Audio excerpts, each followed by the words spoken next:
post-apocalyptic mess as the sole survivor wanders out about to see the rest. Nuclear explosions sending out the gamma rays from deep within the core, frozen atomic waves. From deep within the core, frozen atomic waves. Who ado, and welcome you to episode 72, the Fallout Feed. Sorry, Pat, I didn't have a cute list or anything. That's all right. I got one, but I'll save it for next episode. All right, Pat, we'll throw to you. What is your cute list this week? Hello, ghoul whales, cats, buzzards, and horned kangaroos. Welcome to episode 72 of the Fallout Feed. Okay, let's go over those. Let's go over those individually. You said Ghoul whales. Ghoul whales. Is cats, buzzards, and horned kangaroos. Those all have something in common. Ghoul whales. Are you talking about the mammal-like cross between dolphin and weird porpoise thing in Fallout 4 that you find on the beach? No. Okay. No, I don't think so. I don't know, because all right, I'll just tell you. There's no reason to be coy about it. They are animals that are only mentioned but do not appear in the Fallout in various Fallout games. So ghoul whales are listed as they're mentioned in Fallout 4, but they don't appear. So I don't know what those crazy dolphin shark things are. Those are gross. I don't know what those are supposed to be. But like in Fallout 3, I think cats are mentioned but don't appear. Buzzards and horned kangaroos. So that's this week's list. Are buzzards from like Fallout 2? 2 or maybe New Vegas. I forget. We have a guest. We have a guest in the chat.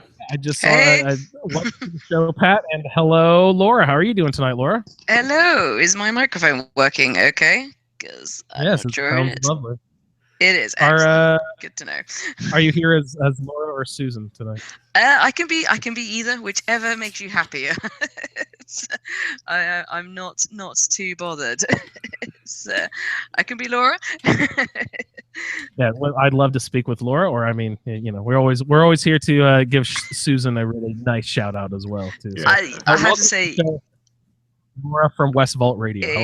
Hey guys, you've been really great. So yeah, I'll be Laura tonight. All right. Awesome. Well, thanks for hopping on. It must be super late your time, but it is. But I'm not working this week, so it's awesome. Yeah, perfect. Nothing better than a week off of work. It is great. And I don't know. Do we get into current events? Do we get into pop stuff? Like what's going on? And like, are you guys okay? Yeah, no. With the attack? Yeah, we're absolutely fine. We're Londoners. We're pretty tough, so it takes a lot to rattle our cages. So, you know, obviously it's shocking. These things always are. And, you know, obviously thoughts go out to the families and friends of everyone involved. Yeah, but the fallen officer's family, yeah. Absolutely. You know, I mean, there's a fund set up for him, you know, Just Giving page set up for him already by the Met Police Federation. And it was aimed to raise £100,000 for his family. And it's already exceeded over £200,000. So it's just that when it just blows the goal out of the water. Like it did. Or whatever. Yeah, that's awesome. Yeah, I mean, in less than 12 hours, it just completely blew it. So it's always nice to know that like everyone's kind of behind us, sort of on that stage. Yeah, so yeah, other than that, I mean, the thing is, you know, I was in the city today, and just everything kind of goes on as normal. You know, if the Nazis couldn't do it, the IRA couldn't do it. It's not much is going to stop us. No. Well, we're glad that you are okay and your family and everyone is okay. Oh no, thank you, and I do appreciate that. And you know, thoughts extended to all of London. No, and we do. We appreciate the support from everywhere. Really, it's really lovely. So yeah, thank you very much. Joe and Pat again. Hello, how are you this evening? Doing okay. Back fresh from my bit. Yeah. We Denny's not gonna be able to join tonight, but we're hoping Kara is able to hop on. Sorry, I cut you off there. You said you're about to do. No, I'm just back fresh from my popcorn expedition to O'Hare. So my Chicago popcorn. Did you get it? Did you get the popcorn? See, I think Andrew's making this up. See, there's this so-called Chicago style popcorn. I think is an Indiana fiction that does not exist in the friendly confines of Chicago. It's not even like an Indiana statewide thing. It's a one specific bakery that I go to. I think they're the only one who calls it Chicago style. I don't think Chicagoans have any idea what they would like if they were served Chicago style popcorn. They'd be like, "What the fuck are you talking about?" Yeah, because I went into the Nuts on Clark place, which is a Chicago institution, and they got all kind of stuff like that, and they had the typical like cheese, regular popcorn, caramel corn. I thought that was the quintessential gay bar in Chicago, right? Maybe that's a different Nuts on Clark that I'm not aware of. Come on, it's a joke, buddy. I can't see the twinkle in your eye or whatever it might be, so I don't want to make any assumptions here. Not judging. What? Come on. All right, sorry, go ahead. No, that was it. That was I was telling you, Andrew, before you jumped on. I feel a little disorganized. I'm just only got back about an hour or so ago. So. Get off the airplane, run back. You got to do a podcast. Oh, I'm such a driver. But speaking of popcorn, Pat, that's right. We have a little bit of a that's a great segue actually into our little competition. Not competition, it's not even a challenge. It's a little game. Yeah, a little game. We had those who listened to the show last week may have remembered that we did a little secret word challenge that we were playing along with last week, and we're not going to do it every week. We're only going to do it every now and then. So we probably won't do one this week, but we had a little secret word challenge, and as one of our listeners, Kevin, guessed, the secret word was indeed popcorn. So that was the secret word. We're gonna get better at it. We're gonna get sneakier. I think that one was a little obvious last week, but that's okay. We didn't want to make it too hard the first time out of the gate. Yeah, it's all three of us said it like in quick sequence, and then I wanted to wait a while so it wasn't like so obvious that we all said it. And then I was just gonna like mention it later on in the show, but who knows? That could have also stood out weirdly. And we'll get the cadence right. It's just one of those things. So, and maybe. Is it too hard if we make it a word that is in the game? Like, is it bad if we like make Fancy Lad snack cakes? Well, actually, that would be too obvious too, because who says that besides me? I don't know. We had an awfully long conversation about Fancy Lad snack cakes when you were trying to make the boy farm, which you'll recall. It always revolves around the boy farm. Always comes back to the boy farm. Oh, so congratulations to Kevin. We will have a flag, the Brotherhood of Steel flag that we expect you to deface and dishonor in every way, because everyone knows the Brotherhood is by far the worst faction, right, Kevin? Yep, absolutely. Laura agrees. Yes, I know Kevin is a big fan of the Brotherhood, so it's all in good fun, buddy. Have fun. We'll probably get the flag back with all the graffiti scrubbed off, and it'll be like in a pristine condition. Aimed that triangular frame thing. Yeah, but once we get Kara and Denny and Pat to all just deface the flag and do their little signatures and sign their names and dates, and really what we want to do, everyone, is have you take a picture of a funny and a cool little event, or like if there's a weird looking little distinguished place in your hometown or your immediate environs, go to that location and snap a pic. If there's like a cool, I don't know, covered bridge or weird Christmas tree farm, or I don't even know, just cool little places that flag, and then whoever gets it next will take a picture of that, and we'll post all these flags up on our website, and it'll be a good nice. Yeah. Awesome roadside attractions. Oh yeah. God, in London, you probably have all sorts of cool places you could go. We do, but I just think, the Americans, you guys have the best roadside attractions. I think I did a whole episode on it. The giant ball of yarn, I remember. Like big ball of popcorn. If anyone lives near the big ball of popcorn, I'd love to see that. Where was that? Was that Iowa? I can't remember where it was. I know there was a really big chocolate mousse, like an actual anatomically correct chocolate mousse. If anyone lives near that and you can have a photo, amazing. I'll have to find my picture of the giant prairie chicken from Minnesota and send that along. That's pretty special. Yeah. I've always wanted to visit the dinosaur roadside attraction from Pee-wee's Big Adventure. I don't know where that is. I forget. Is that North Dakota or something? I don't remember where that is. I've never visited. I mean, there's multiple places where there's dinosaurs. I mean, there's some in South Dakota, but I don't think that's the Pee-wee Also, some one. in New Vegas, Pat. It's cool. Oh, hang on. You meet my good buddy Boone up there, right? Yep, that's right. Yeah, Boone is in the dino mouth. Lee is in the chat. Everybody say hi to Lee. Hey, Lee, what's up, buddy? Yeah. So speaking of Lee and West Vault Radio. And we'll sneak Ray in there, too. We're also doing another fun project, Pat, we should mention here real quick. We've been doing the Dead is Dead challenge. We did it with all the hosts, and then we did it with some of our listeners as well. We've included Lee and Ray, and Laura and Luke actually hopped on and did their Dead is Dead this past week. Laura, how would you like to review your experience? It wasn't good. We had fun. We will definitely say we had fun. Obviously the whole thing was, I think we pioneered the rallying concept. I believe. I know that's something you want to do. Luke and I have tried that, and it's not great. Yeah. So Luke was steering. I was chatting rubbish throughout most of it. We didn't really have a direction. I think that was our downfall.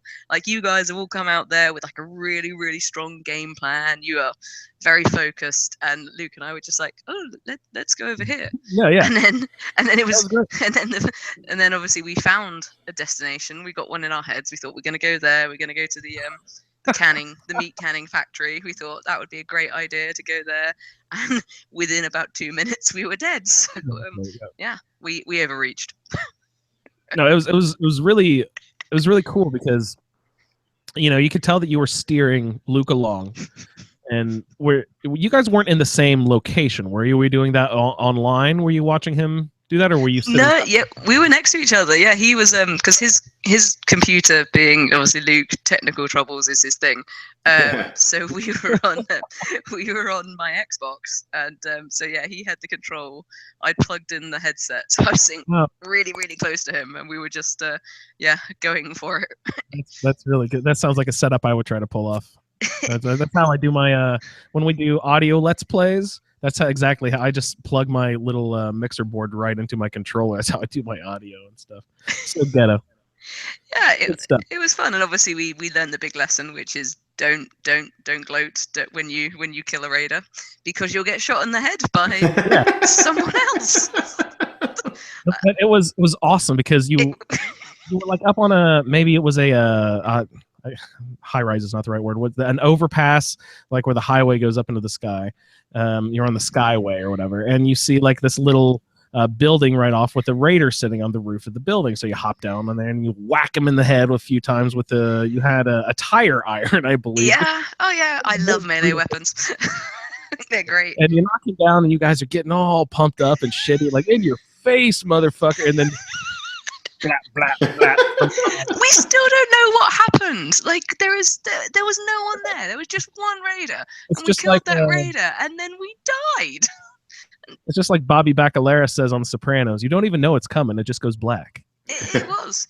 We faded to black hard, but we did open a bit of Westfall with us, so we were quite happy with that. We killed some ghouls, we killed some rad roaches. It was awesome. Yeah, you did really well over with the Sunshine Tidings co-op. You got to meet the Professor Feelgoods, the groovy Mr. Handy. That was awesome. It's one of those things. Obviously, Luke and I, we haven't started new characters for a really long time. So for us, I think it was like it was almost like playing the game for the first time again. So it was quite. I would recommend anyone to do, just even if you're not recording it for anyone, do Dead is Dead. It is fun. It is great fun. Yeah. It really is. Like you kind of learn a new style of gameplay. You kind of have to remind yourself where the things that are going to kill you are. It's great. So everyone, do Dead is Dead. It's super fun. And if you really want to be now, Kara, I think wins the just sheer boldness aspect, because she went in with a random character. She did a random role character and went in with that, which I thought was just very ballsy to just go to do that with a random character generator. Because I wound up not doing. Let's see, did I? No, I did do the idiot savant. And then I started another replacement character, which I ultimately didn't do Dead is Dead with, but I started playing it the way that I really wanted to play Dead is Dead, and I was actually having a lot of fun with it because I was trying to be a little more just kind of be brash and be a little bit crazy, and it was fun. It's been a while since I've been so busy with Skyrim. It's been a while since I started a new Fallout 4 character. Oh, I love doing that. Yeah, we got Keith is in the chat as well. Oh, great, man! Everyone's stopping by tonight. Hey, Keith, what's going on, brother? Yeah, the chat activity tonight seems to be listening to the show while playing Fallout 4. So that's a good quality Fallout multitasking. I love it. Job, guys. That's the way we like it. Well, I want to get into Laura's Fallout history and how her interaction with the series at one point. But since Keith just hopped on, I think we should address Keith's issue with the Institute first, and he also sent in an email that we can get into later in the show. But Pat, did you see what Keith was talking about, his issue with getting around the Institute? Yeah, I did, and I believe me, I've absolutely had my share of issues in the Institute. I don't think I've had the explicit. I think he was having trouble finding Father after doing synth retention, which is, I think that's a Libertalian mission, right? Where you go get the Gabriel, the Raider, the synth who thinks he's the Raider. He can't get to that point. He's had the meeting with all the board of directors, and now he needs to go to Father to check in with him before getting sent to Libertalia, or not to Libertalia. It's to get, or maybe it is. It's on a ship. It's that's Libertalia. Yeah. Libertalia. Okay. Oh, Michelle in the chat too. Sorry to interrupt. I just want to say hi and shout out to Michelle. Yeah. Coming by tonight. Shout out everybody. But he can't get to that part. And he says he can stand in a position in the Institute and see through a window. He can see Father through the window, but he can't get through. There's a locked door there that he thinks he needs to get through to get to. Yeah, see, what I'm remembering, Andrew, I think I was remembering the same thing you mentioned on the Facebook page, which I think there's a place where, Father's sanctum has got, a couple of levels. I want to say that you have to go down a staircase and around a curve and then up another staircase, and that's where you find him. But I may be oversimplifying. I have definitely spent time running around the Institute being lost. Yeah, it's my first few times there. It's just if I wouldn't randomly happen upon whatever I was looking for, I just wouldn't find it. It took dedication. I seriously said, okay, today I'm going to the Institute and we are going to figure this fucking place out. And to me, it seems like it is two interwoven, connected water slides almost, and they don't interact. You can't get from one slide to the other except for at the top, if that makes any sense. You can get on either slide, but once you get on one, you can't switch back and forth your path at the bottom. It's weird how it seems like there's two distinct paths to me in the Institute that don't loop back onto each other very easily. And Father's, there's a staircase. There's these two big winding staircases, of course, but his is just a straight up staircase. I think there's a closet off to the right with a terminal with a bunch of aluminum stuff in there, but his is just a straight up staircase that turns back. And Pat's right, his apartment is a 2-level story, but it is sort of sectioned off. So to sum all that babbling up, the Institute, fuck the Institute. Yeah, definitely. Oh my god, your hardcore Minuteman bias is showing, Andrew. You don't like the BOS. I don't hide it. You don't like the Institute. All you want the railroad for is ballistic fiber, ballistic weave. Yeah, you don't care about anything else but ballistic weave. All right, no. I like Pam. I like setting up those little the Mila. I don't know what they are. Milas. Yeah, little Milas for Tom. I love Tinker Tom. Tinker Tom is a hoot. Tinker Tom's great. I love killing him and taking his headset because that looks. How could you? I'm brutal. I'm sorry. Sometimes Jolene will back me up on this. Sometimes you gotta have that cool piece of clothing. Sometimes the clothing is more important. It's true. I mean, I don't armor up because I like to look good. Yeah. You don't want to. Well, Pat will. Oh man, I don't know if I agree with this, but Pat will have an argument with you about how he doesn't like the look of the vault suit. Oh no, vault suit's sexy. No, sorry, nobody looks good in those things. Susan looks pretty good. I prefer the road leathers. This first set of road leathers I get, I immediately ditch the vault suit and go for road leathers instead. Or sometimes fatigues. It depends on what I'm in the mood for. I'm pretty much 100% Minuteman General outfit. I love that outfit. I think I look super stylish in that. With the hat. That is a good look. Now, can you ballistic weave that thing? I don't know. If you get the unlock ballistic weave mod, you can. No, you with the mod, yeah. You certainly, yeah. But you know me, I never think mods when vanilla will do. You know. Otherwise, I don't believe there are very few hats that you can do. Yeah, that's right. Yeah, the newsboy and the battered fedora, maybe. Trilby hat is one, but there's like 3 or 4 hats. There's very few. Yeah, and I know the Minuteman General hat you cannot do.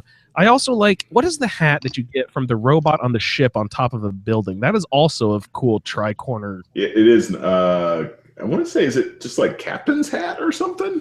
I'm not even sure. I forget that robot's name even. Does he have like a famous sea captain's? Is he like Black Robot or something? I think he's just the captain.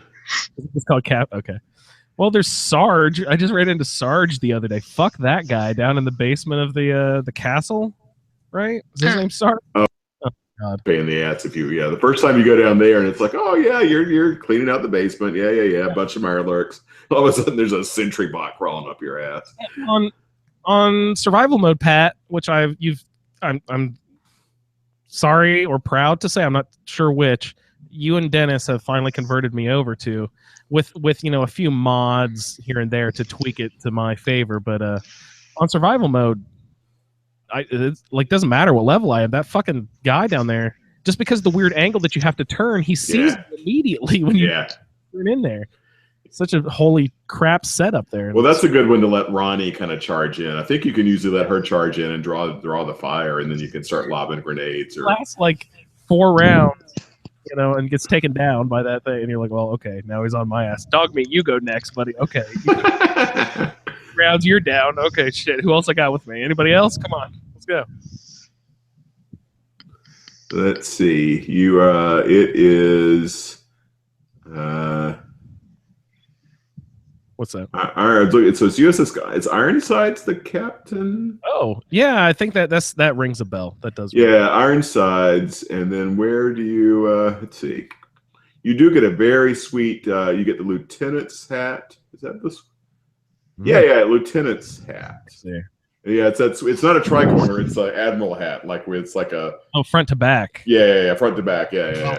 Oh, those are great too. Yeah, I just remembered it was cool. Yeah. Yeah, that's a sweet hat. I'm with you on that one. Yeah.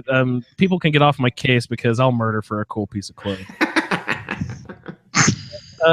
Laura, I wanted to ask you. Pat has played a lot of Fallout. He's done lots of Fallout 3 and New Vegas, and now 4. He's even tried some of the. Haven't you? Have you tried 2? I tried 1 and 2. I can't do it. They're too slow. They're too terrible. Fallout 4 is really. I played a few minutes here and there of 3 in New Vegas before the release of 4, but I haven't really had any experience with Fallout at all before Fallout 4 came out. What was your past with the series? Yeah, mine was 3, and it was Luke. So Luke, Mr. W, Luke, he was the one who said, "Oh, Laura, you'll really like Fallout. It's a fun game. It's got all the sort of aesthetics that you like, and I'm a bit old fashioned, so he's like, oh, you'll love the music, you'll love it all." So so I bought 3 for the Xbox 360. And played it, enjoyed it, actually felt invested, did want to find my dad, whereas in 4 I couldn't give a shit about Sean. Nope. Yeah, fuck that kid, right? Yeah, I mean, really, like, who the hell was that? It was the fact that I forgot he was there until like I was in the institute, and he's like, "Mum, help!" And you're like, "Oh shit, should probably send him somewhere safe."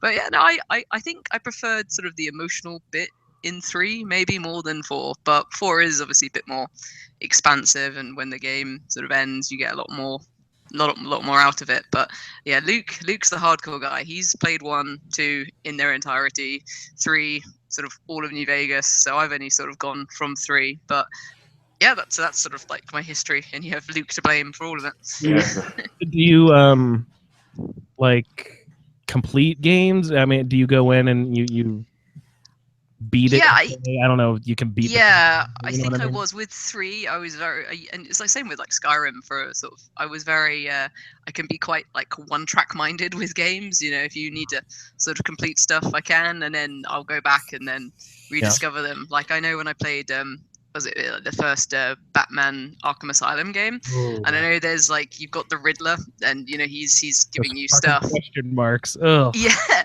and there's a bit like he just kept getting. I just remember like halfway through that game because I was so like dedicated to finishing it and like boom boom boom. This is what I'm gonna do.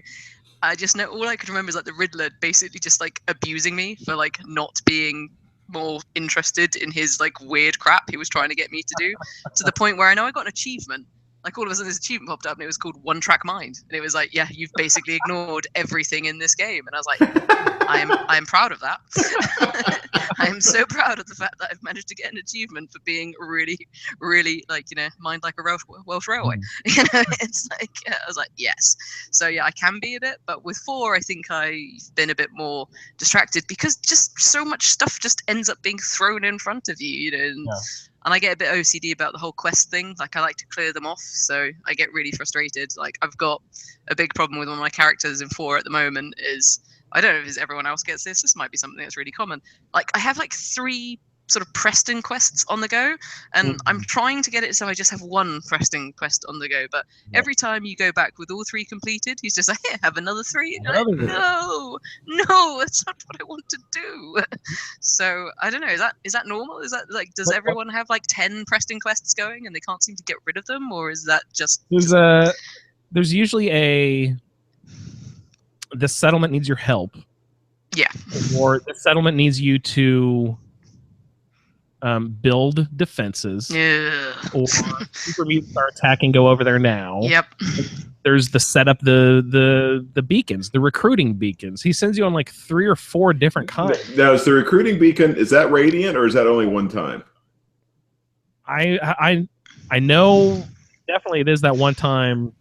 I don't remember. It could be in different places, but I thought that one was unique. I don't know. I haven't done a Preston playthrough in a long, long time, so I don't remember. Well, I'll tell you, I'm doing Minutemen right now, so I'll see if I get it again. I just got it yesterday or something, so I'll have to check into that. I'll try to make a mental note if I run into that again. Yeah, I don't know what's going on. It's just I sort of seem to think, and they're not, that they aren't different. They aren't like a beacon quest, a defense. Some of them, there will be like, you know, Raider Troubles at Finch Farm for the 5th time, or you know, like something else. I can't remember the other crappy titles that they have for the things. But yeah, I seem to have like a few, and it is all. What'll happen? What do you think, Laura? What'll happen if you complete all 3 of those and then go back to him at once instead of individually? And I have. No, I have. That's what I've done. I've tried that. I've tried going back like individually, and then I thought, you know, screw this. I'm gonna go do them all, and then I went back with him. And because of, I guess, I don't know the way the dialogue works or something like that, it just doesn't sort of let you. He doesn't seem to acknowledge that you've done all this work for him, and he's only going to set you 1, because it's like every time you say, hey, I sorted out this thing at 10 Pines Bluff or whatever, he's like, oh yeah, our work's not finished because I'm just sitting here kicking back having a drink, but you know, you can go off and do that kind of stuff. Yeah, so I don't know, it's very frustrating. Preston's lazy. I mean, don't get me wrong, I love the Minutemen, I really do. I think they're great people, but my god, is Preston lazy. Have you ever made him earn his keep? Have you ever taken him with you? I have on a few occasions, but he's not my favorite, so I guess I've sort of given up with him. And I don't think he's all that powerful. I'm taking him out with me right now because for my round table assignment, I'm supposed to earn his top affinity perk and start a fancy relationship with him. Oh, I wonder if that helps. Yeah, but I'm excited about his perk. It's extra damage resistance, and I think you deal out extra damage if there's more than one. If you're outnumbered. Every enemy that you're outnumbered by, you get a certain percentage. No, I think it's just if you're outnumbered, you get more stuff. I think it's binary. Yeah. More oomph, I think, is the technical term. Yeah, oomph. Yeah. Yeah, I don't know. I know you love your followers, and I just like one that's I like followers that are kind of useful in a fight. So I think Kate's probably one of my more preferred ones because Great. she's really good with the shotgun. Yeah. Do you leave her with her shotgun, or do you deck her out and anything else? I don't know. I just let her pick up whatever else. I mean, like I turned around the other day and she picked up a minigun, and I don't even know where she got that. I was just like, shit, where'd you get that from, Kate? I don't even know where she got that from, but she did, and it was quite handy. Yeah, no kidding. Yeah, so she's a fairly resourceful individual with a terrible accent, but yeah, she's. Oh, yeah. Explain that to me. Is the actor American doing a bad Irish accent? No, apparently the actual voice actor's Scottish, so I don't really, you know, I mean, Irish accent. Yeah, it turns out there isn't a crossover with those two accents. So, see, I can't tell. I've got a dumb American ear. I really can't tell the difference. It's not the worst accent. I mean, it really isn't. I mean, it's not like sort of a, you know, it's not like Dick Van Dyke doing a British accent bad, because you know that's like the gold standard of terrible accents. Oh dear. But, you know that, and like think Sean Connery in The Untouchables. I think his accent, he's trying to do an Irish accent in that, isn't he? Oh my god, yeah, that's terrible. Yeah, so Sean Connery, worst Irish accent ever, and then you know Kate's probably like, you know, probably in like the top 20, but it's interesting. But I'm very much into my characters' stories. I think Kate's, you know, I quite liked her little story. It was quite sad and tragic, and you know, I like them all. I thought Curie's thing was great. I loved that. Yeah. That blew my tiny mind when like I got to put her in. Well, spoiler alert, guys! But when you know you put her in the almost 2 years on synth body. Yeah, I was spoiled about Curie. Unfortunately, I was spoiled about much earlier. You know, and it's fine. I still had a good time playing with it, but that was when I was a little disappointed to have gotten spoiled on, because it would have been pretty cool for that to play out unspoiled. Because I didn't find that vault for a long time. I for whatever reason, I guess maybe because I was typically going to Diamond City on the other side of the river on the road. I didn't realize that vault was even there for a very long time, and I played through, and so I was a very late entrant to the vault and the mole rat shit and all the other stuff there. Which I mean that's a pretty good location. There's some good stuff that happens there, but I didn't find Curie go very late. Drug quest behind the wall was fun. Yeah, I loved that quest. I thought it was really fun because I liked the fact that it was, you know, obviously like everything Vault Tech does, they have their terrible plans of what they're going to do to everyone in the vaults. And I just love the fact that this is like a vault where, yes, they were going to release all the diseases or whatever it was they were going to do. And then that kind of just didn't work. So essentially the vaults worked. It's like, it's the only vault you kind of come across that appears to have, everyone's fine here. Yeah, no, we're all cool. You know, like we're just thinking, are we gonna like trade with the outside or not? But like other than that, everything's really quite pleasant in the vaults. So that was the one. Like they had the one hero overseer who basically like didn't push the button. You know, he didn't let he didn't let the creepy scientists do their deal, and so he just basically locked him in there. And it you know, 200 years later, it's still working. Yeah, I just like that. It kind of proves that the point could have worked. It's just if Vault Tech weren't just, you know, pushing everyone's buttons. Well, and your vault, what is your vault in 101? Is that your vault in 3? That vault worked. 101. Yeah, 101. That vault held it. You know, that vault basically worked for 200 years. You know. Yeah, it's because it's the other is the overseer is like a dictator, isn't he? In 101, so there is that kind of there's the under. You get there is a kind of rebellion brewing, I think, in that vault. But then hence why you have to kind of fight your way out or whatever. And your dad leaves or whatnot. Yeah, so I mean, the vaults can work, but I like the fact that, you know, 88, there was this really, you know, it could have been really, really horrific, and then it just backfired spectacularly, as you say, because the overseer decided, nope, not going to do it. So I liked that. I like that story of that vault. I think it's different, and you know, because you're so used to doom and gloom in like every single vault you go into. You know, whether it's a army of cloned people, or you know they've or horrifically irradiated people, or psychotropic drugs making people go crazy. It's I just like the fact that there's this one vault that's just kind of like la la la la la, we're all good here. It's fun, and because I think it's 3, right? Where there's the vault, where there's the political campaign. Have you done that one? It's a side quest, very much so, but it's pretty funny because there's like you find all these campaign signs. And, Ooh, I think I have. I can't remember. It's been a really long time since yeah, I've gone anywhere near 3. yeah, same for yeah. It's been ages since I did 3, but it's pretty fun because there's a lot of like good dark humor in that one. Because if I remember right, they're running not to win because like the winner gets sacrificed or something. Yes, stupid. it's that vault. Yeah, the vault where if the idea is that if they sacrifice someone, then everyone gets to live, and then it ends with them deciding that they're not going to sacrifice someone, and that turns out to have been the plan all along. Like all they needed to do was not sacrifice someone, and they'd have won to have a nice life in the vault, but they kind of didn't. It's interesting. It's an interesting social experiment. It's sort of it's the kind of like Milgram experiment type thing. That's kind of going on at the moment. Yeah, well, that's the thought of, how do you deal with authoritarian figures, etc. Strangely pertinent in these days, I think. Yeah, sadly so. Yeah. Hey, I was scrolling back through my Twitter here, and I found you sent me last week a question for the show that I actually forgot to read. Oh yeah, I did. So actually, since you're here, let's go ahead and discuss this. Let's see, what was it? See, what is with those settlements that need your help? And the gist is there's some nearby ghouls who are venturing out further to us, or venturing out further to us. Help! And when you get their location, they are on the complete other side of the map. Yeah. Why is your shithole 2 razor grain plant farm so special? These ghouls are traveling over the Commonwealth. Yeah, I think that was a gist of it. I mean, it's so weird. I mean, I know there's lots of like immersion breakers in 4, but it's the fact that you kind of go to like the poor settlements and they're like, help us. Oh, there's some ghouls, and they keep they were quiet, but now they're kind of venturing out further and bothering us or whatever. And then they're like, we'll mark it on the map, and then you see it's not anywhere nearby, but also the other side of Boston. It's these ghouls have got to get through all of Boston, past Diamond City, past everything else that's going on, just to like attack their really crappy farm. I just don't get it. So the ghouls are at like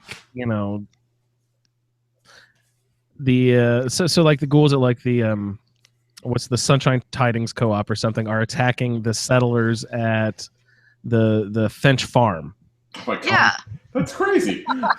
No, I had one the other day. I think I was at Abernathy, and the ghouls that they were telling me about were all the way at the 4-leaf clover fishy plant thing. Fucking way. I know. And I was like, I was joking about mine. That is ridiculous. No, this happened to me like after I sent you that. I think I was playing, and I think that came up, and I was like, what the hell? This is stupid. This just doesn't even make sense. And that's actually one thing about survival mode with the your settlements under attack thing. It's it's just insane. You get your settlements under attack, and you just like literally can't even get there if you're playing straight up normal survival mode with no fast travel. And that mechanic just sort of doesn't work at all with survival. No, by the it doesn't. Run there, everyone's already dead. Yeah. And I just I pretty much just if I'm doing a survival playthrough, I pretty much ignore any settlement that's under attack because I just don't have time to. You just literally don't have time to deal with it. It's true, and they need to sort their own problems out, otherwise they're never going to learn. So that's right. I mean, there's only so much help we can give these people. How much of the Minutemen shit do you actually have to do to complete the main story? Do you have to? You have to send them back to Sanctuary, right? You no, you don't have to do that. I don't think so because the only you have to have somebody to help you make the gizmo to get inside the Institute, but you can have Tinker Tom will do that, or the Brotherhood. So you can I think you can never ever like even go to Concord if you want to and still finish the main quest. You just have to run over and pick up. You have to get. Well, actually, I want to say if you kill everybody, like if you kill the railroad people and you ignore the Brotherhood, I believe the terminal that Tom uses in the railroad will let you figure out the plans yourself. Oh, yeah, because I saw a Twitch streamer do that where he'd already killed everybody. Anyway, you don't have to do you don't have to do any Minuteman if you don't want to. oh. I mean, it's kind of nice to do because it's a lot of easy experience, right? Because you clean out Concord, you go do the bullshit quest for Sturgis, right? Like it's easy experience. So I usually do it just because of that. Yeah. But then once Preston starts giving Radiant quests, that's when I'll usually ignore him. Yeah. Don't ignore Preston. He's a good guy. Come on. He is, but he's just lazy. I think I was saying in my in our Dead is Dead thing, I was saying, like, I know in one of mine, I built like a little bar area in Sanctuary. I just built a shitload of patio furniture because I obviously just got the magazine or something, so I got very excited about patio furniture. Yeah, And I built a beautiful veranda with lovely, seemingly secondhand patio furniture that I've just constructed, but we'll get over that. And every time I go back to that particular sanctuary, Preston, there he is, sitting on my patio furniture, having a drink. He's not doing anything. I just don't get it. My patio furniture, dick. Yeah, exactly. It's like, get off my patio furniture, get your ass out there. Why don't you go to Abernathy Farm this time? Because those people are pissing me off. I don't know. That's it. It's obviously Preston. He's got a thing for patio furniture. That or hammering a wall. Two things. What do you ever do anything fun with Mama Murphy's chair? No, I have not ever done. What kind of fun stuff have you done with Mama Murphy's chair? I will like put it on a roof, or if in Sanctuary there's the little jungle gym stuff, Oh yeah, area that you can't scrap. Yeah, and I will put it underneath the geodesic dome looking structure so she can't get to it. What happens if she can't get to it? I've also put it underneath the guard stand, the one that's taller with steps underneath it. I've put it underneath that and come back and found her sitting in the chair underneath the steps. What happens if she can't get to the chair? Like, I don't think. I don't know. I just feel like fucking with her. I thought she would always get to it. I thought she would always find a way. That you would like be on top of a roof and she'd still figure it out. Murphy finds a way. She got to the one on the roof pretty easily because there's that tree trunk going up. I doubt that's how it worked. That old woman shimmying up a tree. So I used to do that, but lately I've gotten I feel sorry for Mama Murphy because I usually kill her with drugs. I did that for the first time. Can't kill her. Yeah. Well, I want the secrets, right? So I usually put her chair like in a really nice spot, and I give her a footstool and a lamp and a side table. I try to give her a good spot to die. All out, man. That's very nice of you. Yeah. Well, I'm giving her a whole house. Yeah. Oh, you guys are great. I'm like trapping her underneath shit. I won't kill her. I can't kill her. You can't kill someone. That's wrong. I killed her for the first time just because I'd never done it before. Pat, what do you get when you kill? Like, she was just telling me stories, but she doesn't actually open up map markers and stuff. Oh no. She gives you. There's different things she can tell you. She can give you the hint to convince Darla and Skinny to let Nick go. She can give you the shutdown code for the one. For the one. Shit, I want to say replicant. What the fuck are the things? The replicant. No, the synth, the badass synth hunter guys. Okay, can't believe I'm blanking on their names. I want to say Jaeger, but that's not right either. Courser, yeah, thank you. Yeah. She'll give you different things, depending on like when you give her the drugs. And I think it's the fourth time you give her a drug, she'll say something and then she'll croak. She asks you for Jet, Mentats, and I forget the order, but I think it's Psycho maybe that kills her. Psycho or Buff Out, I think. She told me to go see Virgil. Does the information she give you change? Oh yeah, it worked. Yeah, it gives you well, what it'll do is it'll give you a dialogue option. Okay. So like for Skinny and Darla, she'll say she'll give you some cryptic bullshit about he's in a hole somewhere and he's being held by the fat man, and tell them to remember the quarry with May, June or whatever, and you say that, and then it gives you a dialogue option. You say that, and and Darla and Skinny let you go. And then for the courser, you just say the courser shutdown code. If you've heard her say that, then when we're with the courser, it'll give you a dialogue option to shut the courser down with his shutdown code. Ah, useful. Yeah. So you can give her. I think it's 3. I think you can give her three drugs without killing her. I believe the 4th one kills her. But you can't use this. She's a poor old drug addicted woman. You can't just use her for your own gains. That's just wrong. It's a free society. About. She can't help herself. And you got Preston and all the others. They're like, we're trying to keep her off the chems. And you're just like enabling her. You're the worst enabler. It's like she tells Preston, everybody's got to go sometime. She's lived a long life. That's true. She has lived a long time in probably quite shitty conditions. Yeah. So, I mean, I do think I'd probably be like completely addicted to drugs if I was in that kind of world as well. So, Yeah. That would completely mad. No kidding. Casey's over in the chat as well. Oh, holy crap. Hey, everybody. Everybody's hanging out tonight. Yeah. So just the other night, I was doing the get the Minutemen out of Concord, the Liberty Museum. What's it called? No, not Liberty. Museum of Freedom. Museum of Freedom.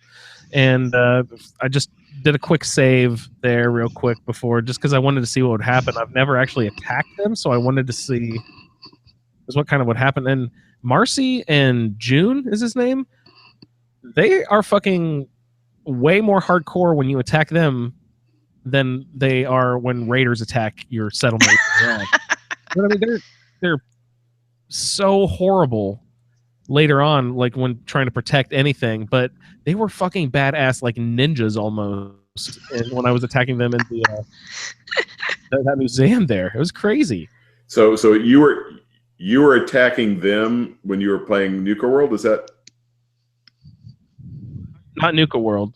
I was just doing a random. It was my Dead is Dead character that I, a Daddy McDead face or whatever. But they're essential. You can't kill them.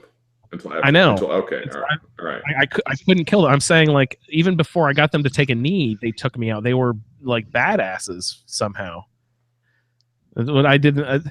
All I'm saying is I underestimated their powers, and they fucking showed me the floor. It's almost as if they don't need to be killed. Yeah. I just wanted to see what happened, So, Pat, what else do we need to get into tonight? Let's see. We're going to talk about the roundtable a little bit that's coming up. Laura, have you ever heard of our roundtable project? I've heard of it. I've never done anything like that. I just don't think I'd have. It's one of these. I don't think I'd have the time. I'm one of those people. Yeah. Yeah. It's not everyone does. I was just. We like to incorporate all of our community members in our fun little project where we get everyone to do play-alongs, and Pat was actually a play-along roundtable person long ago, and got now he's one of the main hosts on the show. So we like to get people up and on the show and everything. It's good old fun. Pat, I'm horrible about explaining it. What do we do for this roundtable? So for the roundtable, there is a random character generated that occasional guest and huge friend of the show, Marcus, coded up for us. It's one for Skyrim too, if you want to go play that game. But you go to asapodcasting.com, check out the Fallout feed link, and the very top, click on the Power Armor helmet, and the page you go to has a great big link at the top that says random character generator. You click on that. It's a Google Doc, so you have to hit refresh at least once, because the first time you loaded it, it comes up with the same sheet.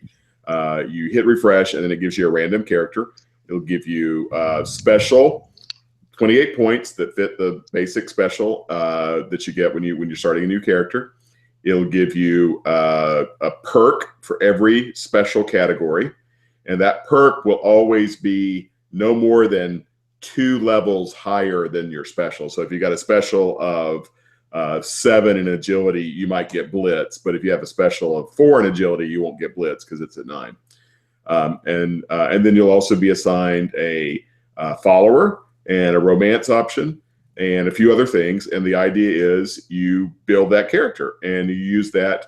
If you want to make up a little RP, a lot of us like to do like a little bit of RP, character background to explain why the character has these stats and, why the character has the interest and skills and perks they do. But you don't have to do that. You can just jump right in and just start playing the character if you don't want to worry about the RP background. And the idea is that at least some of those randomly generated stats will be different from the way you normally play. So you'll be challenged. You'll get a companion you don't normally use, or you'll be assigned some stat or some perk that you don't normally use. And the idea is just stretch yourself a little bit. Go have some fun. We are this season. We're doing Tales from the Commonwealth for everybody who's not on PS4. We're gonna do some Tales from the Commonwealth mod quests, but you can throw whatever mods you want. You can play survival, you can play easy, you can play whatever you want at whatever level. Doesn't matter. Just play along with us. The quest order that we're going to follow is listed on the same page, and just play along with us. And we're in a couple of weeks we'll do our first roundtable report out from the show host, and then we'll also be looking to get feedback from the community. Send us an email, send us an audio feedback. Let us know how you're enjoying your playthrough. If I know a lot of you guys will go back and listen to some of the back episodes, go listen to the first season of the Roundtable. That'll give you a really clear idea how it all works. Okay, that sounds cool. Okay, so as someone who is, I think I've probably heard a few of them, but not really kind of know what I'm listening to. So what do you do? So you say like we're going to do quest boom this week, quest boom this week, Yep. or whatever. And then so if you're a playthrough character, you can give it a go and you sort of play through that one quest and sort of like, I don't know, record your feelings and thoughts, as it were. Yep. And then kind of report back to you guys. Is that sort of how it works? Am I getting that correctly? You got it. Okay. Now, the one slight angle, the one trick with this one is we are doing Nuka World, which I think probably everybody knows that is a higher level suggested start. They suggest you be a little higher level before you go into Nuka World for the first time. Now, some people are not going to do that. Some people are just going to charge right for Nuka World at level 1, which more power to you if you're that bold. I'm not that bold. I won't do that. So in theory, you'd play your character along. However, if you don't have time, don't want to do that. If you want to kind of jump straight into Nuka World, there are cheat mods where you can go in and like give your character like 20 levels worth of experience and build yourself up. You can kind of kickstart your character up to level 20, 25 or whatever if you just want to just go into Nuka World at the right level. So this is for fun. There's these are all guidelines, right? People should have fun with it. And if a mod or something helps you kickstart and get you going, don't worry about it. Just do that if that's what makes sense for you. That sounds fun. Well, I'm sure you've got a lot of people already who are going to be like involved in that. I take it. It's yes, we do. As a matter of fact, we'd like to give a shout out to already dedicated play along participants, Casey and David, also Benoit and Connor. Welcome aboard. Also, classic stalwarts Lee and Ray and Michelle. Hello, guys. Welcome back. And Leon. Hello, Leon. Newcomer to the Roundtable play along session. Welcome, everyone. And tell your friends if they play Fallout to hop on board too. Mm-hmm. Good stuff. Excellent. Well, I'll be definitely listening out for that one. that's the word. You actually had a question. Oh, so you just play a quest boom, boom, boom, and you talk about your feelings. If you want to know what that boom, boom, boom is, you can go to www.asapodcasting.com and click on our Fallout feed section of the website. Scroll down a little bit, you'll find the Fallout Roundtable Season 3 schedule indicated with which storyline we're doing, broken up between Nuka World and Tales of the Commonwealth. If you need help with Tales from the Commonwealth, because it is a mod, the quest markers and stuff are going to be hard to find, sometimes a little iffy. You have to find stuff. You got to dig a little bit. I have posted from their blog all of the information of where to find the locations and the quest flow order. Oh, so, that's cool. Yeah. Please use that. It's below the schedule. But at the very top of the page now, we have the Fallout Roundtable random character generator. Please click on that link to use it to find your random stats, like Pat pointed out. And if you scroll all the way down to the bottom of our page, you'll find that Andrew has actually done some updating recently besides the new schedule. He has posted 3 MP3s for your taking. Please go ahead and download those if you'd like to. They're all songs by Red Queen Hypothesis that are associated with the show, the Fallout. So we've got our theme, the theme song from Deep Within the Core. I've had some requests of people like, oh, where can I get that song? Well, actually, go to our website and download it from yourself, a free MP3. You go ahead and have that. I've also got The Explosion Blast, another song by Red Queen Hypothesis that is used as the theme song for Pat's Let's Play Fallout New Vegas. If you want to hear that song, you can go ahead and download that song. And also, actually, I'd like to debut a song for everyone tonight called The Fallout Feed, inventive title, I know. Also a new song by Red Queen Hypothesis from the recent RPM Challenge 2017 that I just recorded in February. So we'll play that song here in a little bit, but you can, if you'd like to check out those songs, go ahead and check us out on asapodcasting.com. The Fallout Feed section, scroll all the way down, and easy peasy. Nice. Yeah, I look forward to hearing the song. That'd be cool. As I say, I liked the one you wrote for our show. That was awesome. So yes, you guys I kind of become my little raider gang that are troubling Susan. So it's awesome. Yeah, it was so fun. Thank you again for asking me to come on. And it's always great when you go into a recording project. Like I needed 10 songs to write, but it's great if you have fodder already. If you have people are giving you material, like, oh wait, I need a song for this or I need a song for that. Like I knew that you guys liked to use sort of I think you find stuff online as well, but I think that you would also like submissions and stuff, right? Yeah, we really would. I mean, we've got yours was kind of the first, and we loved, and it was great, and it was awesome, and it really kind of, I think, I thought we worked into the show well, so that was nice. And, yeah, perfectly. But we do, if there is anyone else out there who happens to be, I don't care if you're, just one person sitting at home with your guitar, or if you're like a garage band, or any of that kind of stuff. Just if you have something that you think could be fun and that could work into the whole, well, for us, like our Westvault thing, just get in contact with us at Westvault Radio on Twitter or westvaultradio@gmail.com, and we would really, really love to hear like what your sort of your songs, and we'll put a lot of effort into getting it into the show, because we think it'll be a bit fun, especially as Susan's now branching out beyond her little holotape collection. So so if there is anyone out there who does want to write, just get in touch with us, or if you don't, you missed all that, get in touch with Andrew and the Fallout Feed, and I'm sure they'll pass it on to us. So we'd love to hear some more songs. Susan got a comm line. It's so awesome that she can now communicate with the outside world. Yeah, I think after her last experience, she's going to be a bit maybe reluctant to get out there as a. There's a few people I don't think she wants to speak to, but I think she's going to be a bit more selective from now on in. But I think she's going to have a conversation with Crazy Larry pretty soon. So that sounds good. Yeah, Crazy Larry. He's going to be talking about his wasteland style cooking. So that's going to be coming up at some point. Yeah. Showing my ignorance, is Crazy Larry a reference to someone in the series somewhere? Crazy Larry's Lee. Lee's Crazy Larry. It's he was in our live episode. He did that little recording. Okay, yeah. Shout out to Lee on live recording. Lee. Exactly. Lee's going to do some stuff for us. Live cooking, huh? Yeah, so he's sent me some ideas, so we'll be running with those, I think, pretty soon. So so she will keep some comms up. Yeah, Susan's particular in who she talks to. So maybe Betsy. I'd like Betsy Ross to come back though. It's like you could do like a craft section, like a crafting segment with Betsy Ross. I know, she's just she's crazy. But that was that was good fun, and thank you very much, guys, for doing that. That was we appreciate that. Guys, we got to shout out. I just got to point out how cool. The premise of your show is, Susan has basically a radio station in a vault, is playing all this awesome old music, and has these little awesome produced segments. It's of the Fallout ilk, of course. So it's called Westvault Radio, and I suggest everyone check it out. Please go to go to vault97.com. And my favorite part actually is if you click over to their store, they have fucking awesome merchandise, t-shirts. Yeah, we make t-shirts. Fantastic stuff. I saw someone post a picture with a mug the other day.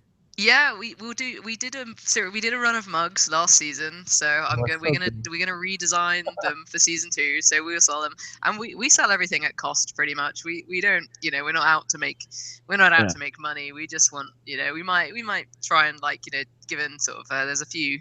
We might put a bit of maybe the odd £1 on extra just for various charity stuff, but for the most part, we just want people to kind of enjoy the show, and people love mugs. So so yeah, we're gonna design the season 2 mug, and we'll do a run of those. Graphic designer.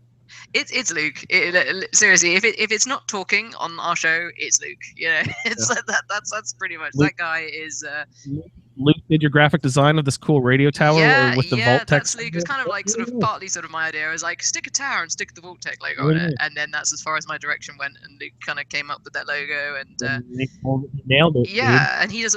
Yeah, he does all our sound design as well. He does all the special effects and everything. I mean, yeah, he's great. So if anyone ever needs any kind of I'm going to plug Luke here just quickly. If you guys don't, if anyone ever needs anyone to do sort of some sound work or any kind of visual design, he's very good at that too. Just get in touch with us and ask for Luke. He's really good. That's great. Does he actually do this as his professional? Yeah, he is professional. Yeah, he is professional. He's not so much the sound professional; he's more visual professional. But he's very passionate about the sound side of things. He's a massive perfectionist. The tagline: "Broadcasting today for a brighter tomorrow." That's yep. That's so great. Yeah. Oh no, it's great, and we're really glad you guys enjoyed the show. Also, I have to mention mod that I have downloaded that I can hear your podcast on a mod, which I thought was, how does that work? Plug the mod and everything. That is pretty much our shameless ability to randomly email people and self-promote. That's part of a bigger mod called the Old World Radio Boston mod. So for people on Master Race PCs, all bow down to them. It's they can kind of download an entire massive mod with something like 30 stations on it. For those of us on the Xbone, we have to do it station by station. But basically, it's this guy Brandon, and he's created the Old World Radio Boston mod, and he has it's amazing what he's done. He's created 30 stations. Most of them he's written all the dialogue himself, he's sourced the songs, he's then got professional voice actors in to do the stations. So there's a Russian radio station called Gopnik Radio there, which is, again, they're all sort of set mostly within the Fallout world. Some of them are a bit different. There's a show called Malt Shop Mayhem, which he does, which is all that kind of like type songs, I think. And the host on that sounds like John Travolta. It's amazing. And he's got there's a thing called Tumbleweed Tunes, which is like Dusty Dude, which is this guy who sounds a lot like, and I can't remember the name of the actor who he sounds like, but yeah, it's incredible. So if anyone does, if you go onto the mod, I think on the Xbox, you can if you type in OWR, and then that will probably then bring up all the different stations you can download, and there's loads, so you don't just have to listen to us. So I really need to stress this. There are other people out there. They're not all podcasts though. We're the only podcast, so we're the only one that kind of gets updated intermittently. The others he's made are kind of like ready-made stations, and they're all about 2 hours long each, and they're just awesome. And he's even got some story ones. He's got this one called X-1, which is all fucking way. Yeah, it's all kind of Twilighty Zone type radio story. It's brilliant. That's an actual. That's an what's it called? Public domain. That's an old public domain radio show.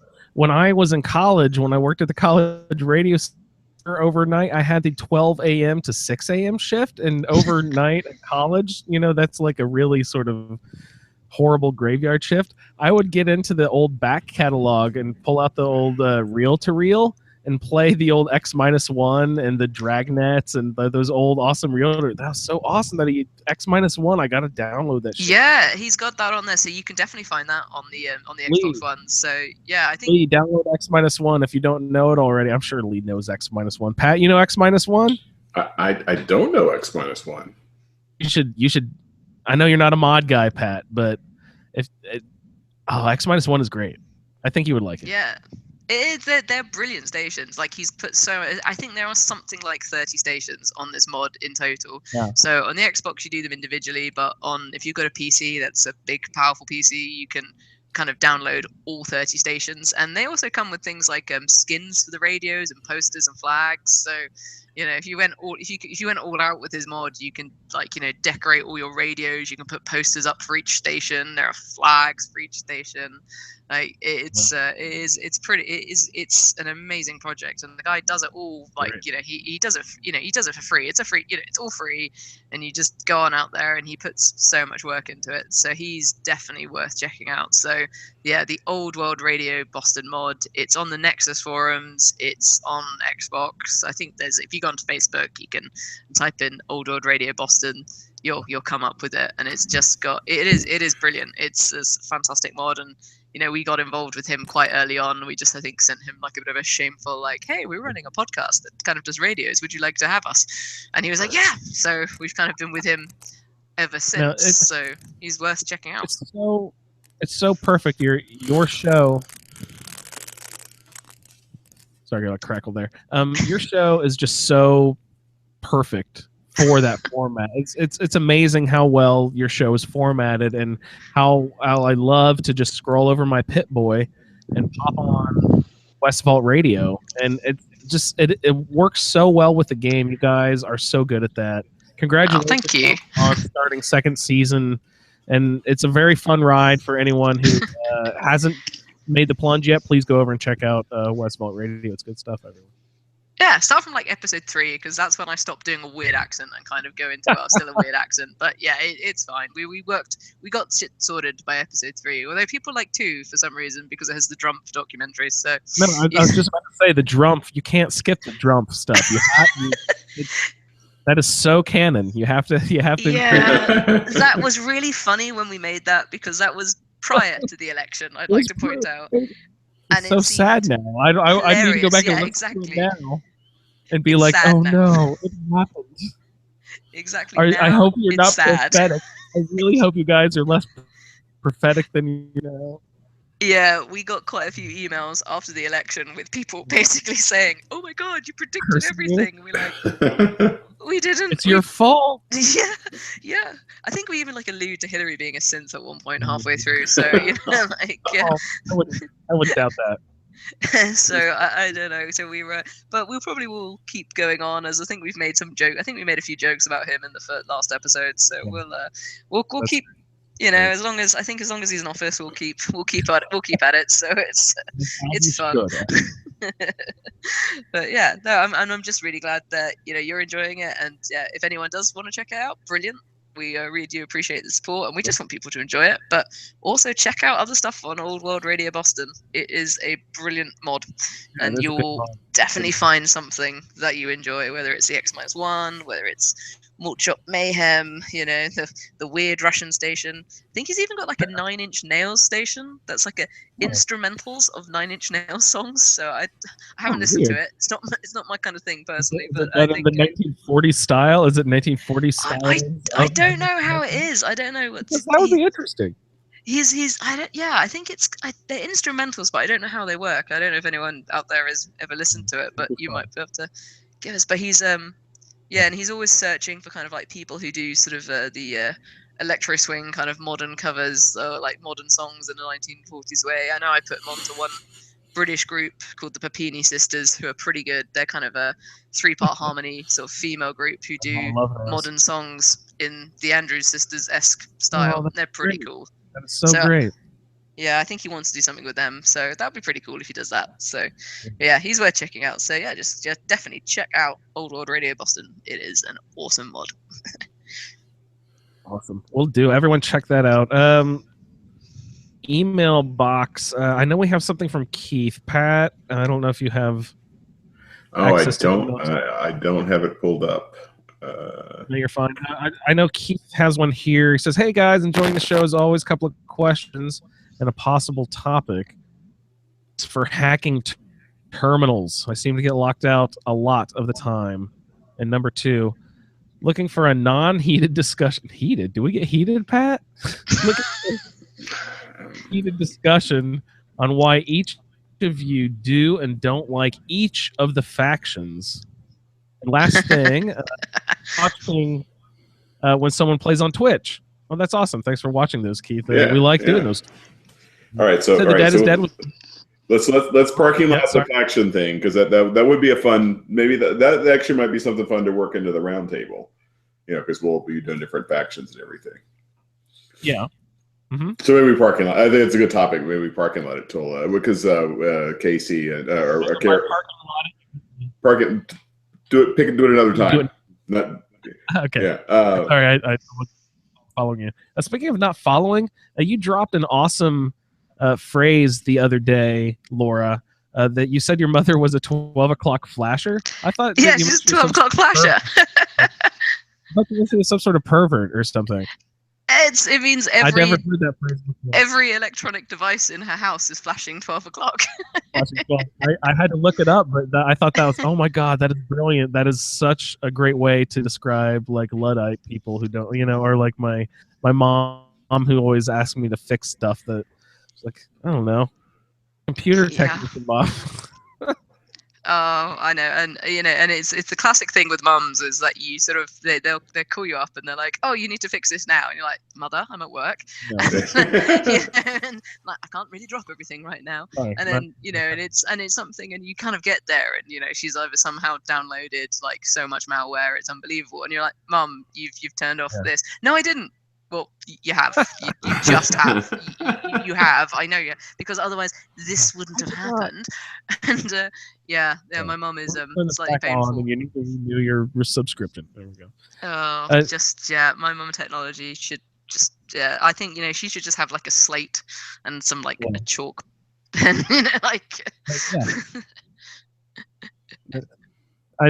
Pat, this was my grand idea for Mother's Day that we that I get my mom and I coach her for a Dead is Dead with a Fallout, and Laura get her mom and coach her mom for a Dead is Dead.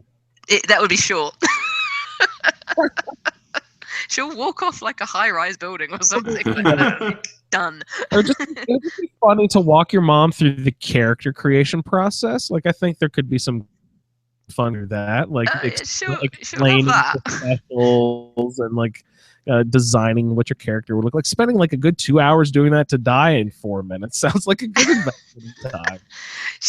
My mom is like really, she's very keen to get involved with the podcast, so she will be featuring in the podcast as a archived character. She's come up with a name and everything. She's going to teach people how to make jam, radioactive jam, but she's going to teach people how to do that, like actually going through the motions, and she's really excited to be part of the project. So she might be okay at playing. Well, she won't be okay at playing, but she'll be okay at getting involved. That's amazing. I never actually asked my mom. I should ask my mom to be. I don't know what she would talk about on this show though. Like, it's like, parents, get them involved. It'd be like David Letterman, right? I mean, he's from Indianapolis, I don't know. Do you guys in the UK have any idea who David Letterman is?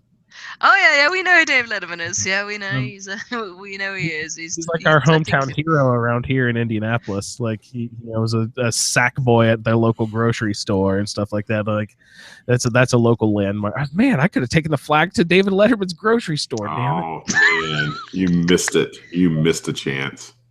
He always would send his mom out as a correspondent to things around Indiana whenever anything was happening. Like his mom would be the local correspondent, and she was just hilarious. It was really fun. That was always my favorite. So I don't know if that'll actually happen, but that was my stupid idea for Mother's Day. So back to Keith's question. Oh, that's awesome! I love you. Yeah, we'll do it. That'd be great. Pat, you have hacking tips for Keith. So there's so for me, I just kind of brute force it, and like if I'm playing New Vegas or 3 where the lockout is hard, I just guess 3 times, and if I don't get it, I back out and start over. So it's that. I don't think the dud removal works, but in 4 there's the dud removal, which I usually don't bother to do it, but if you the dud removal, I think it's if you have two brackets that are paired, and you click on those, it'll start taking out bad guesses. So, Yes. I have a question for you, Pat. Have you watched the West Vault Radio Dead is Dead run yet? I have not. we talk about this. Because I had known that bit of information that you just told me, but I had forgotten it, and Luke had brought that up in the middle of their Dead is Dead. I was like, oh yeah, you could use those brackets and eliminate one. And yeah, I use it on Bother because I find it much easier just to start guessing words than I do to find the brackets. Yeah, the brackets. Yeah, are kinda once hard you've got one with the words, like if even if it's a likeness of one, it kind of really does narrow it down. Yeah, and so even when it looks like it's like, see, actually, like Master is actually easier because it's easier with longer words. Yeah. You have to do more thinking, but it's actually easier to do the elimination because they're only. For me, it doesn't really get harder at Master level because the words are very long, and so you typically can eliminate them pretty quickly. So so the dud thing is the one thing. I mean, I think it's just kind of. I think it's a bit of a knack thing, if you do, like I do a lot of crossword puzzles and Scrabble on my phone and real life Scrabble. So like word puzzles for me go pretty quickly. Okay. If you're really good at word puzzles, here, Pat, just explain the puzzle, basically what is happening. Okay. So you have a screen with whatever, you have 20 words, maybe whatever it is. Now the other trick too is that the better your intelligence is, this is one of the few times where you actually have sort of a relationship to a game mechanic in your special level, because if you have better intelligence, you get fewer. I think it's either, I think it has fewer items to guess. So actually, if you want to be a good hacker, have a high intelligence for your character, and that'll actually reduce. I think it reduces the number of guesses that you have. So you're presented with a list of words on the computer screen, and there's a bunch of garbage in there. And we already talked about how you can eliminate the duds, which will knock out bad guesses for free. You can usually find 2 or 3 of those brackets on a screen to kill the duds. But you guess a word, and it tells you how many letters are right. And so it's exact letters in the exact space. So if the word is fast, and you type fast and it says 1, that means one of F, A, S, or T is the right letter.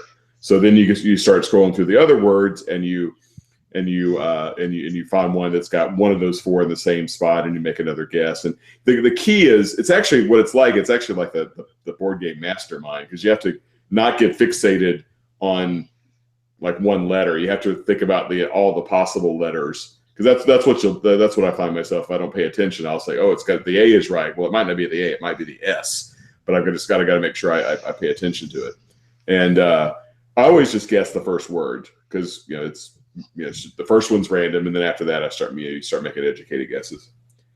And you get 4 guesses. In Fallout 4, it is not a hard lockout. You only have to step away for like 10 seconds, and you can start guessing again.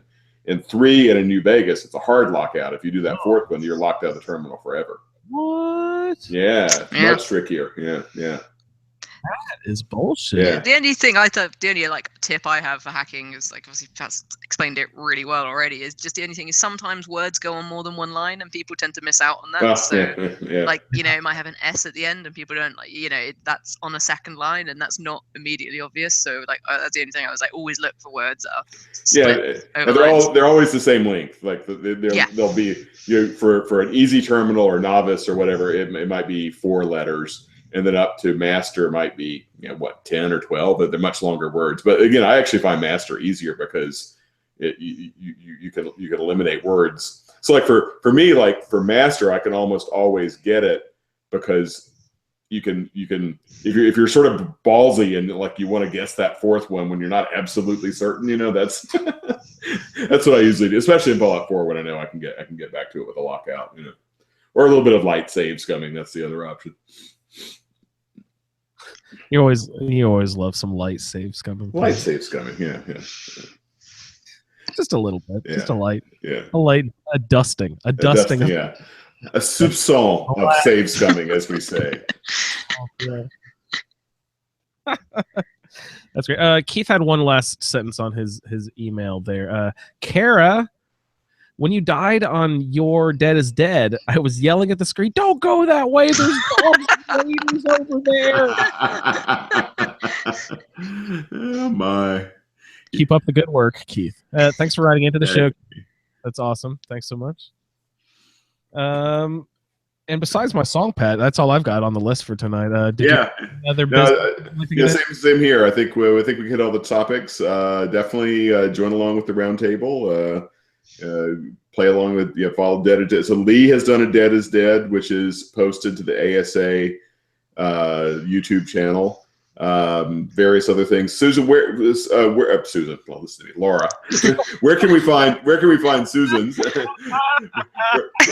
where can we find the WVR Dead is Dead?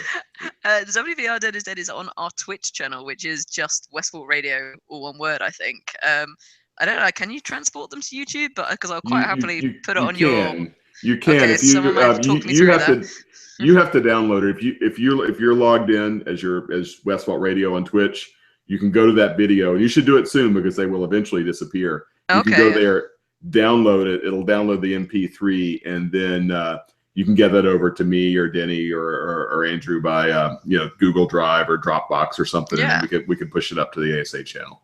Yeah, we'd love to collect them on there. It's a lot of fun having them kind of all up We there. need to edit the first 10 or 15 minutes out of ours because that was us because our connection was so dodgy. We've got 15 minutes of us just wandering around Sanctuary. I think we have weird arguments so about why the Atom Cats don't mod cars. But don't sweat. I mean, this all in good fun. If you have the video editing capability, that's fine. But don't sweat it if you don't. We will. I can edit some throw stuff. it up there. Or we can even put it if you can't edit it, we could even put in the video comments start at 12:52 or whatever it is. That's okay. If I can download it, I should be able to edit it. So I didn't realize you could do that from Twitch, but okay, awesome. The more you know. So I will try and do that at some point tomorrow then, and I'll get it to you guys so that everyone can see mine and Luke's spectacular death. That was really fun. And the lesson is don't gloat. No showboating. It never goes well. Yeah, that's right. Dead is Dead is a serious business. Yeah, don't gloat. Watch your ass. Have to hang my head in shame about that one. No shame at all. It was a really fun to watch, and thanks a lot for participating, you guys. That's awesome. Thanks for hopping onto the project. We really enjoyed it, and we will do. If there's any more sort of stuff like that, we will now take part because we thought it was fun. Cool. Hey, one quick note from the chat. Casey's given joining in the shout outs for WBR, and Michelle agrees that longer words are easier for him as well. Of course, Michelle can do it in multiple languages, so double props to him. Yeah. We asked him. He does not play in French, though, right? He said he plays in English, right? Yeah, I think he was. I think he was talking about the quality of the translations. Oh yeah, you think Bethesda would be great at that by now, though? That sucks. Yeah, Michelle says he was also. I guess he was yelling at Kara that there's about the or maybe it's you, Laura. There's another raider. Yeah, we missed it completely. We're sorry. I was filled with bloodlust. What can I say? Yeah. You got that first guy though, really good though. You really got him. Melee weapons, man. They're the way forward. They're so much fun. You just get to beat people around the face. You like the melee. What are your feelings on unarmed? No, because that's just crazy. Tyrant, baton, machete. I think I went through a phase of just going completely. I sort of buffed myself up quite a bit, and I cleared a lot of super mutant sort of settlements out. I did with just a machete, and it was so much fun. That's awesome. I don't mean unarmed as in punching with fists, but that weird sort of segment of unarmed weapons. You know what I mean? Like power fist. Do you ever use the power fist or it's too slow? Yeah, they're a bit slow. That's it. It's things like that. I quite like fast melee. So machetes are good. Death Claw Gauntlet's a little too slow, but Yeah. I'm all about machetes. Yeah, Tyron's fun. I like Pigman's Blade and Throat Slicer from New. Because I'm the same way. I like the fast ones. Fast. So much better.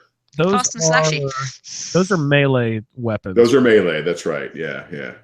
But you can upgrade, I believe, Knuckles to maybe like bladed or Yeah. You can, yeah. That'd be fun. Yeah. So I've never used the Power Fist before, Pat, really, and my perk for my strength is, what's that called? Is it just called Iron Fist? Iron Fist. Okay, so I went and got the on and did Dennis's kiting tip, which is just drag him down to the entry. Is that where you go to get Nick? Yeah, Park Street Station. I think it's it. Park Street Station. You just kite him down to there, and you think he'd be able to throw his weird mud clumps and whatever he's pulling out of the shopping cart on his back. But you think he'd be able to throw those at you, but it just keeps hitting the tunnel, so it doesn't actually hit you. So you can just sit at the bottom and take your sweet time. And it took me with a shotgun, I believe, rounds with a shotgun. Only 42.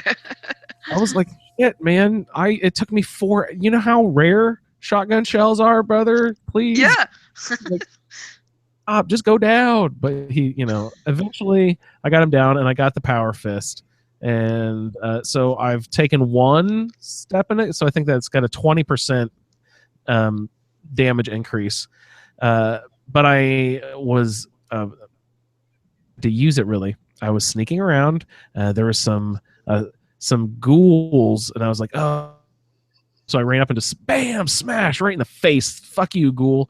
And he went down really quickly. It was awesome. I was like, wow, this Power Fist thing is great. So I went on to the next quest, and I have this. What I'm really doing here is testing out how I can torture Pat in the future with our rally racing.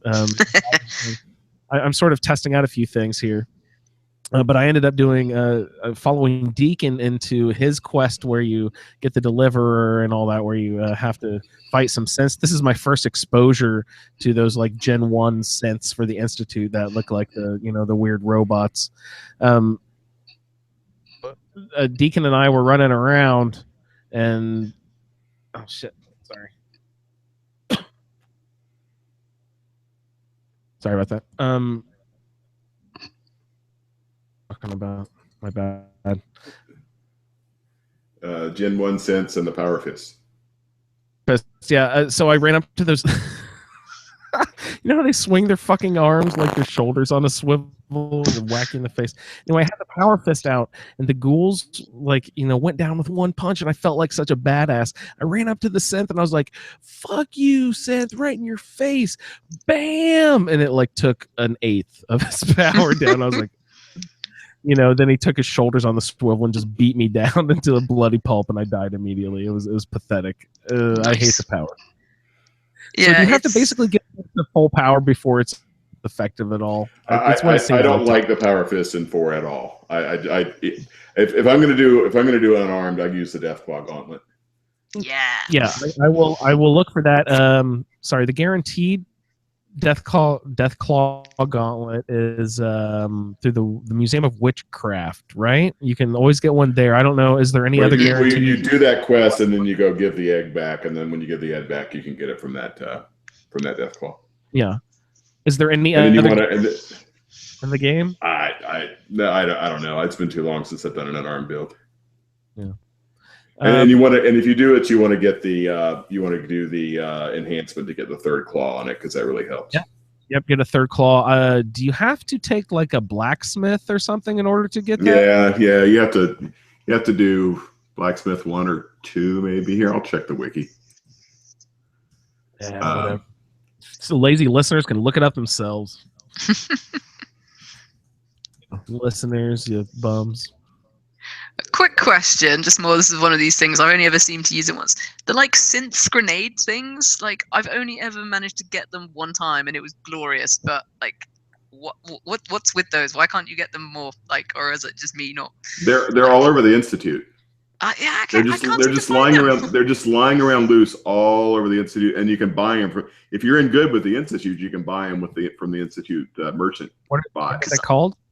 They're like synth grenade things. They're the most useful. Well, particularly if you're like me and a bit of a coward at points, you just like throw a load of those out. Oh yeah, there. they're great. Yeah, they're really I've nice. taken down a What few does death it claws say? with Does them. it make them shut down, or does it make them explode, or what does it? No, it summons a synth. It's awesome. Like you just drop this grenade. The first time I didn't really know what it was, and it just kind of if like you're- summoned a synth.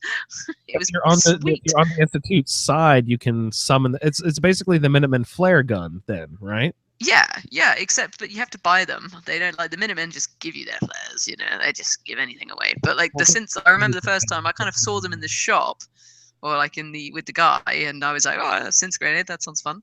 And I just assumed it was like a special electrical grenade or something, and then very, very surprised when I found out what it did, and then found it very useful. And then I went back to the shop and I couldn't buy them again, so I've just sort of given up with the whole thing. So yeah, I used them once to take down a Deathclaw in glorious fashion, and Which generation? Do they look like the old school like robot guys? They're Gen 1s. They're Gen 1s. Yeah.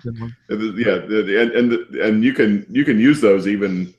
I think you can use those even if you're still hostile. Even if you become hostile to the Institute, if you have some of those in your inventory, they're still usable. Still come to your aid? I think so.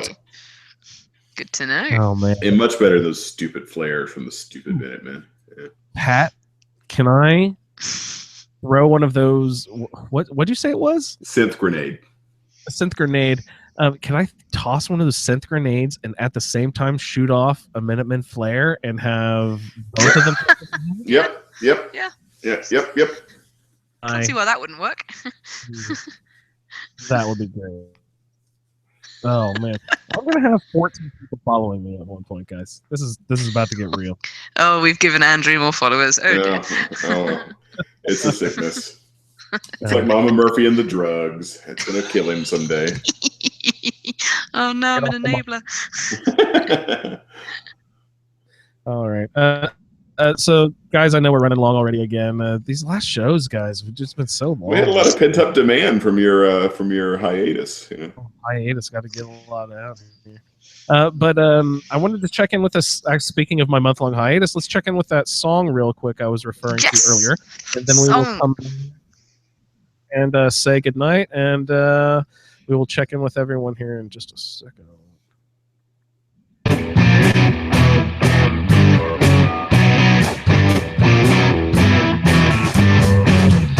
All the radiation exposure makes you bad. All the gamma rays and what equipment you will need when you go out. The wasteland brings you all the passion that you need. If you survive, it's to the falloutfeed. The wasteland brings you all the passion that you need. If you survive, it's to the falloutfeed.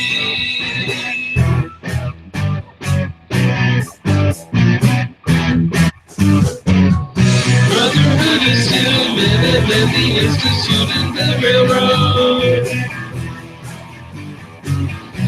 Against fairy ghouls, wild muggles, super mutants, huge geckos. Wasteland brings you all the hardship that you need. If you survive, it's to the falloutfeed.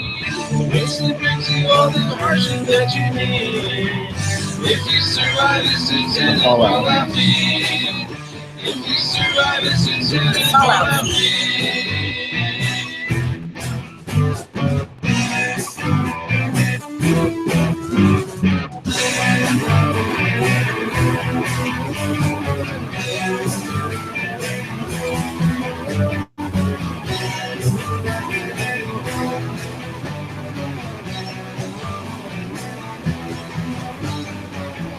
Wasteland brings you all the hardship that you need.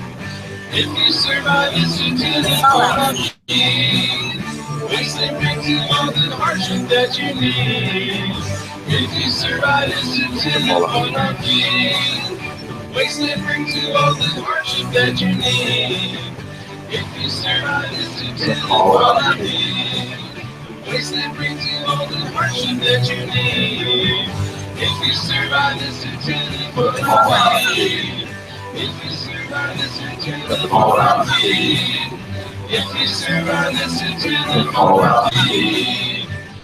This intended fallout feed.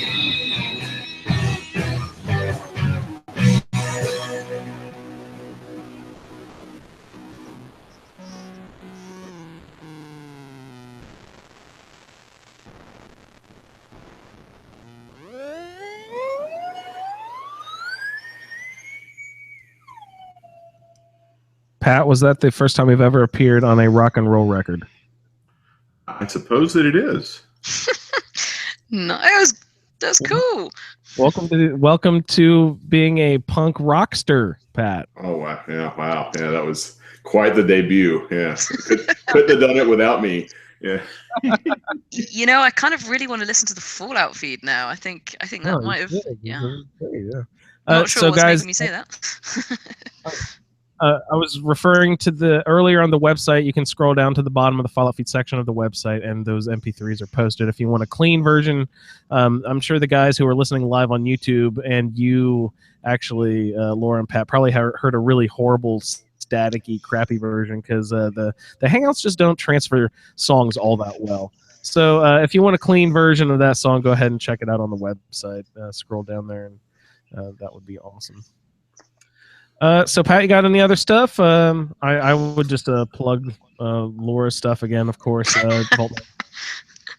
.com, West Vault Radio. Check it out on all your podcasting, streaming stuff.